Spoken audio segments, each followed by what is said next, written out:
Around 60 people cannot go back home tonight after a fire destroyed an apartment building in Brentwood, and several people had to be rescued. Channel 11's Jillian Hartman talked with a neighbor who saw it all.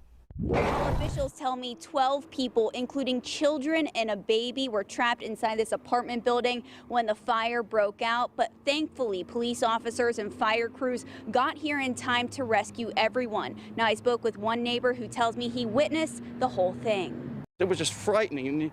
All this smoke pouring out. John Biss says it was a chaotic scene to wake up to. He ran outside when he saw heavy smoke. Shortly after that, I saw a big red, flashy, orangish flame shoot out. He lives next door and tells me it was scary and shocking to see. I never expected this on Easter. The fire broke out inside this apartment building on Brownsville Road at around 9:30 on Easter morning. We're told about 60 people lived there, and 12 of them were trapped inside and had to be rescued. There was a woman up in one of the upper floors, and she had a towel on her face, and she was screaming, and you know, you sort of feel powerless. I was so glad that all these responders were here.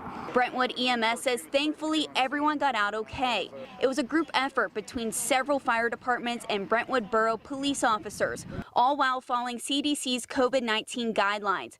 But the massive response did use up a lot of their supplies, like masks and gloves. An incident like today is tough on us because of the amount of resources we have to use. It's not just one mask. You know, everybody gets a mask, but everybody has to have a mask. Every patient needs a mask when they're leaving the scene.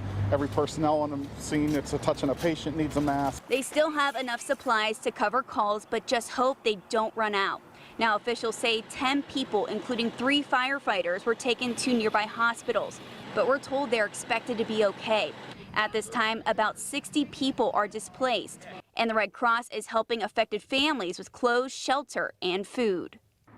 Now, the Brentwood Volunteer Fire Chief tells me there's a lot of smoke and fire damage to the apartment building, so it's unclear at this time if or when families will be able to return. Right now, a fire marshal is investigating the cause of this fire. Reporting in Brentwood, I'm Jillian Hartman, Channel 11 News.